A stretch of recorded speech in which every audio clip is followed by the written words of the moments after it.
Hey everybody, welcome back to the Calibrate Tools and DIY channel. Uh, right back at you once again on Tuesday. Every Tuesday at 7 o'clock p.m. Pacific Standard Time. I guess that will be 10 o'clock uh, Eastern Standard Time. Gotta get my math right in my head. How's everybody doing today? Hope everybody had a good week, good weekend. Hope you had a good start of the week. And if you saw the title already, is your home prepared for a disaster?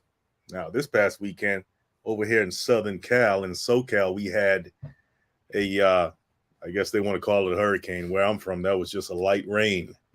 I'm from back east where they had real hurricanes. You know what I mean? But not to minimize, anybody's experience. Yeah, they did have a hurricane here, or at least we felt the effects of one coming from down south.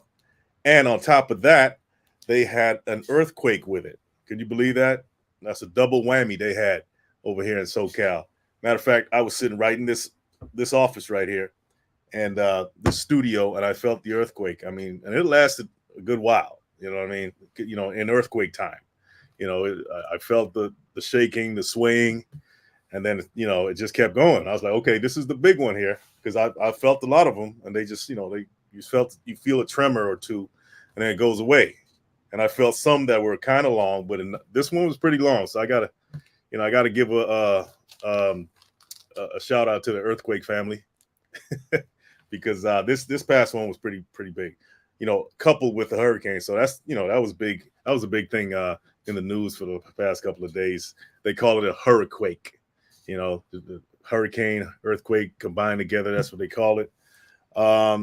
Yeah, had a lot of rain out here. It does rain in Southern California. Don't listen to that song. That's a lie because it does every now and then it does rain.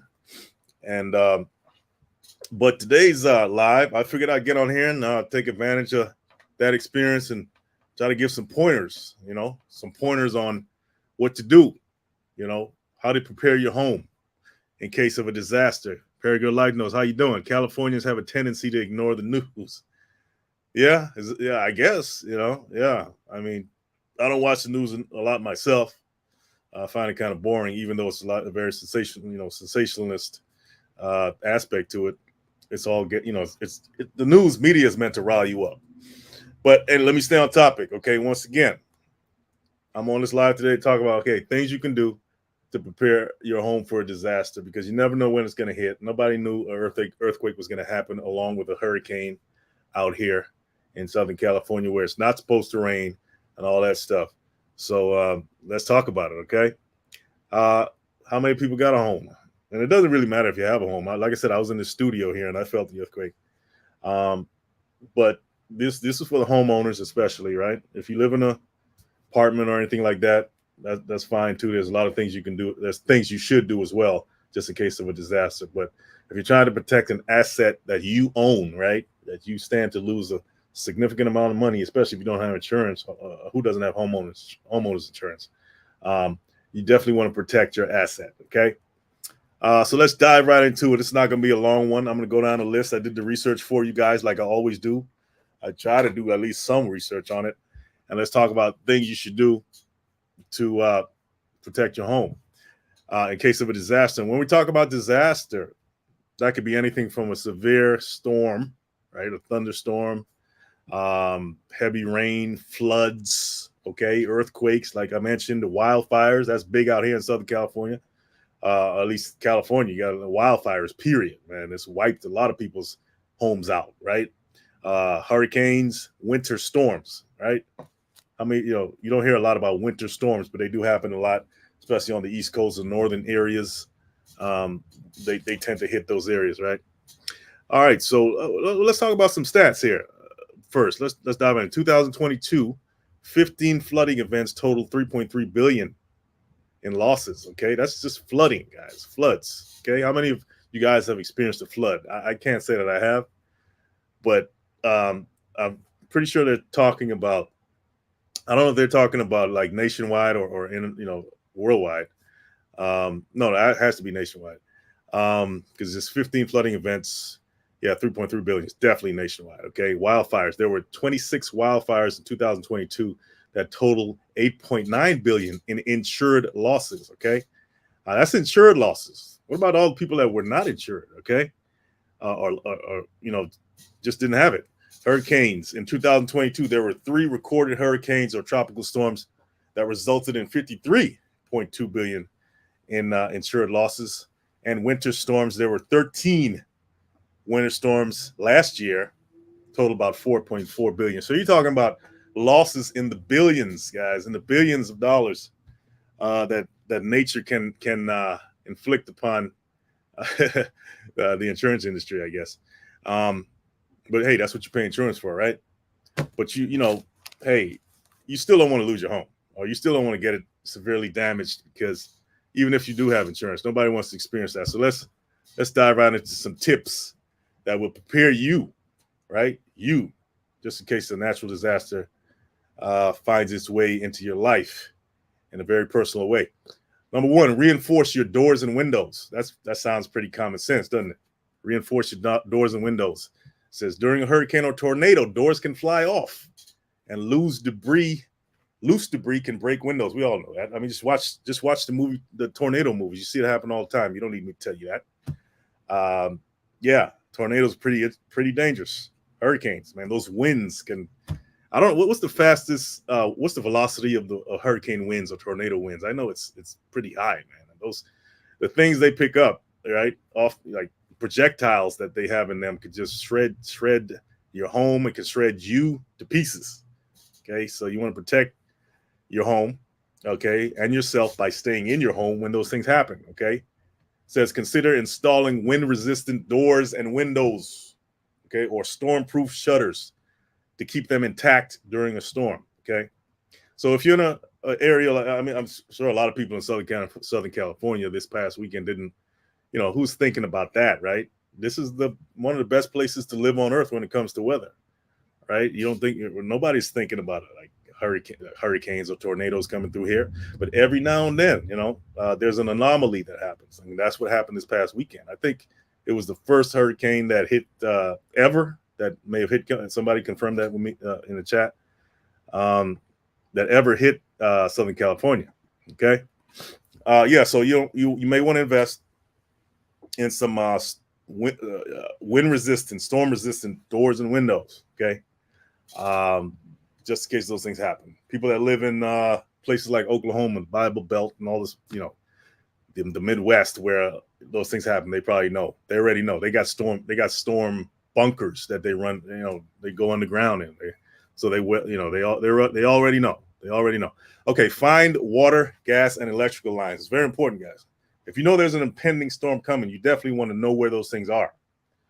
Even if you don't know, you should know. I mean, even if there's a storm that's far away or somewhere else, you should know where those things are. Your gas and electrical lines, very important to know. Okay. For instance, like in the case of a wildfire, if you don't know where your gas lines are and you don't turn them off, the heat from those fires can just boom, your house is up in smoke because the gas lines weren't turned off. So you need to know where they are and turn them off in time, okay, before you evacuate if you can, right? Number 1, just know where they are, though, okay? It says when a storm is on the horizon, a homeowner might receive emergency instructions to turn off the home's water, gas, and electricity connections to prevent flooding and fire hazards. Yeah, so I talked about the fire hazard part, but then you also have the flooding part, okay? You don't turn your water lines off and those things bust, you gotta flood. And hey, water damage is nothing to play with either. Pretty expensive to fix. Water and power lines, if left unchecked, can cause additional damage, right? Power lines. So it's important to know where those things are, right? So after this live, make it a point today or this week, or don't go past the weekend without finding out where your water, gas, and electrical lines are. That's a responsible homeowner, okay?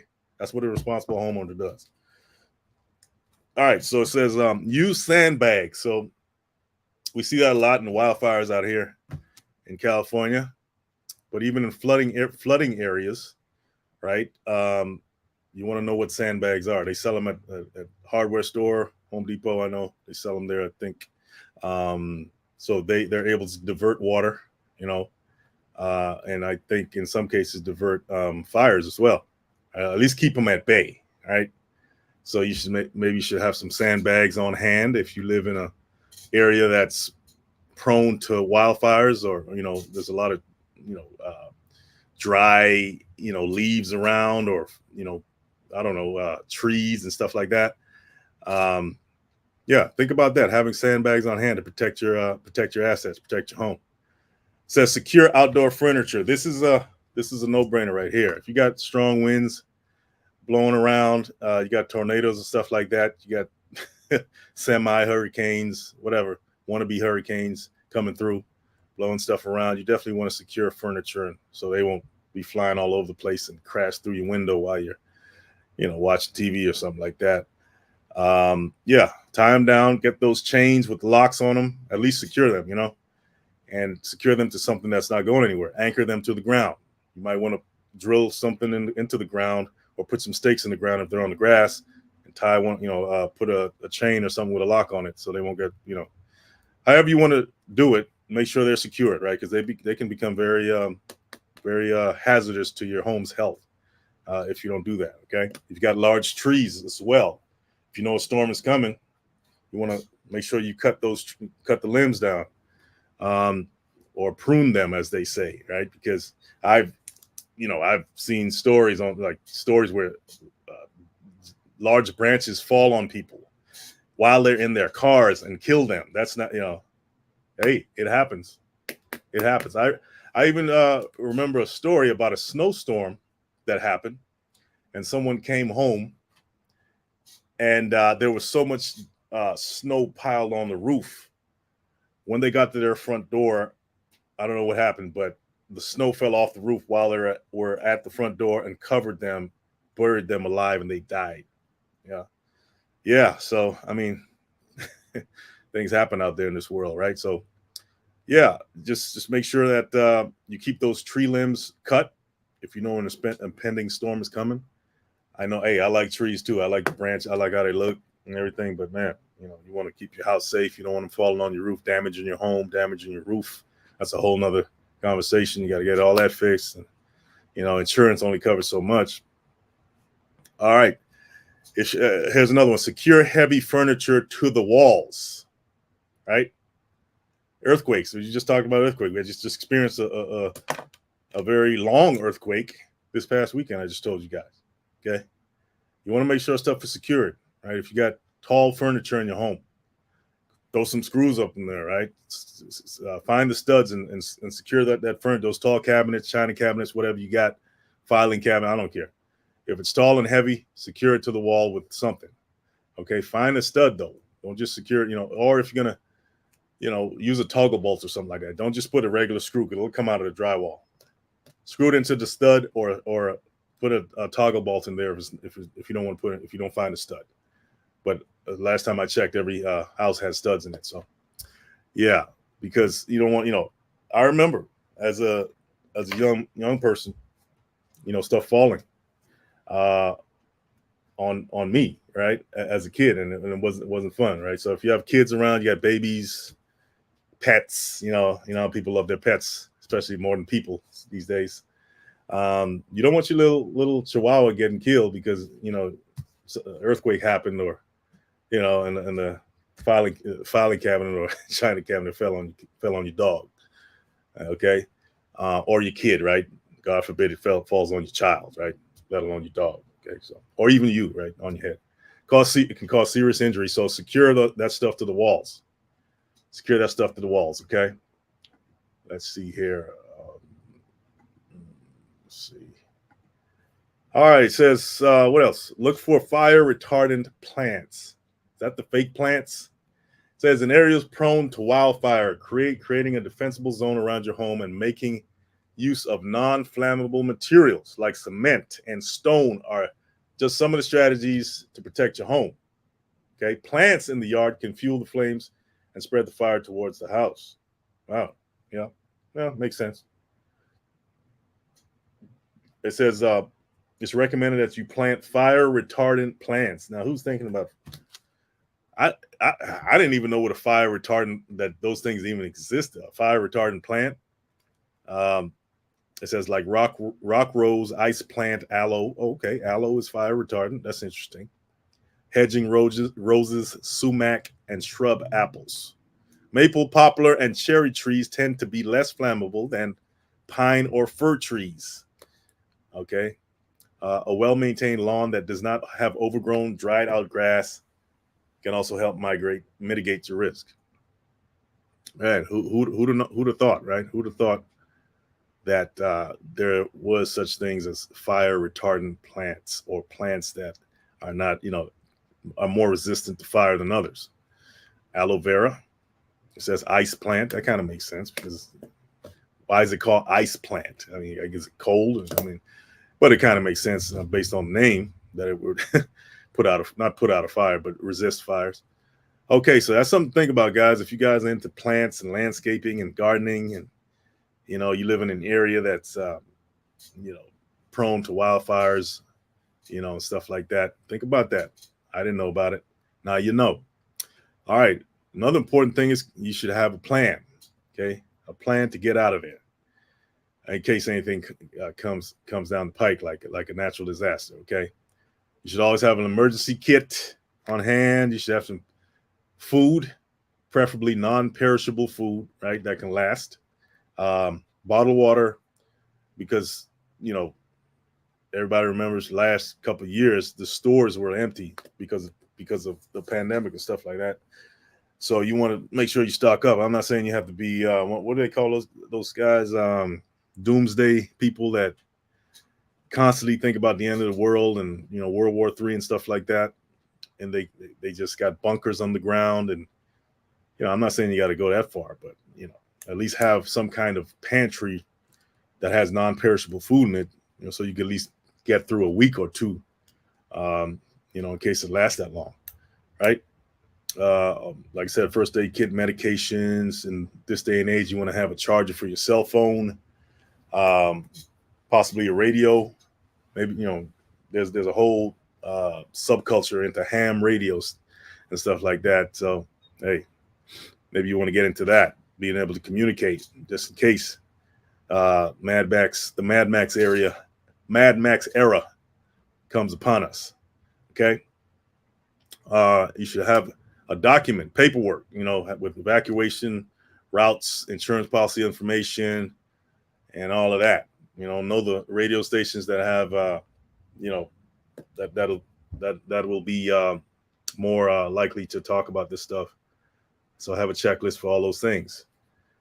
All right, let's see what else. Let's see what else here. What did I miss so far? Okay. All right, here's one. Turn off the refrigerator and freezer. No, not turn them off, but turn them to the coldest setting. Okay. Turn them to the coldest setting. It makes sense, right? Because if power goes out, at least everything will be frozen and given more time, to stay fresh. Okay. It'll stay cold longer, right? So turn everything to the coldest setting, because power outages are very likely to happen in a severe storm or even an earthquake, right? The whole grid gets shaken up by winds and the earth moving and stuff like that. So you definitely want to prepare by turning your fridge and your freezer to the coldest setting, so your food can last. It says unplug electrical appliances if power is lost. Okay, it says that will prevent damage. Okay, in case of a power surge, right? So yeah, unplug stuff. Computers, you don't want all your records, your digital files, and everything to be damaged or lost. That would be, man, imagine, right? Losing all that stuff. Like I said before, get all your insurance documents ready. It says determine what to do with the pets that you have. Okay, have a plan for them.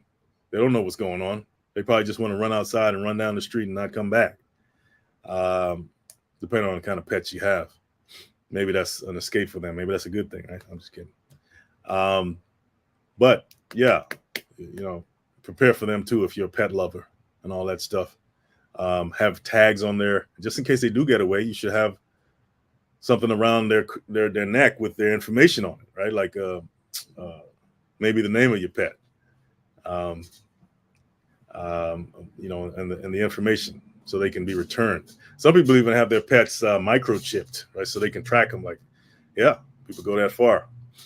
Um, okay, I'm kind of skipping through some of these things. I want to get you the most important parts. Keep flashlights and extra batteries. That's a no-brainer. Okay, and guys, I'm just going to jump in here and plug Calibrate. Go to calibrate.com. We got toolkits on there. We got multi tools.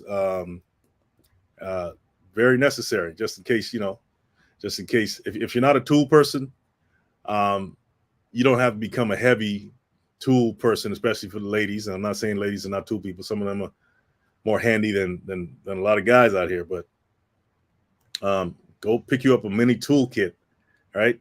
Go check out calibrate.com, and we have we have a toolkit on there that has all the little necessary things, screwdrivers, and you know, you got the knives and the socket wrenches and everything, the screws. You should have those things, guys. So check it out. Check out calibrate.com. We got a great multi-tool on there too, with flashlight on the actual multi-tool. Okay, so go there, go pick one up. It's a great gift item. Holidays are coming up, right? So yeah, flashlights with extra batteries. Let's see here.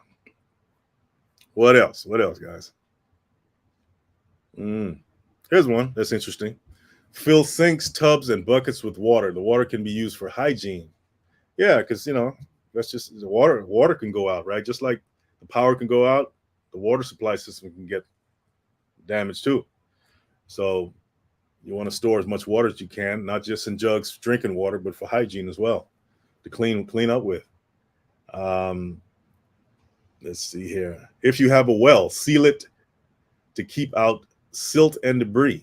So those of you who are living on the outskirts of humanity that have wells, I mean, I forgot what a well was, and just until just now. Yeah. So if you have a well, seal it up, okay, to keep out anything from falling in there, because that is your water supply, right? So you don't want it to get polluted with stuff that could hurt you or even kill you. Shut off electricity at your main panel if the floor beneath the panel is dry. All right, makes sense.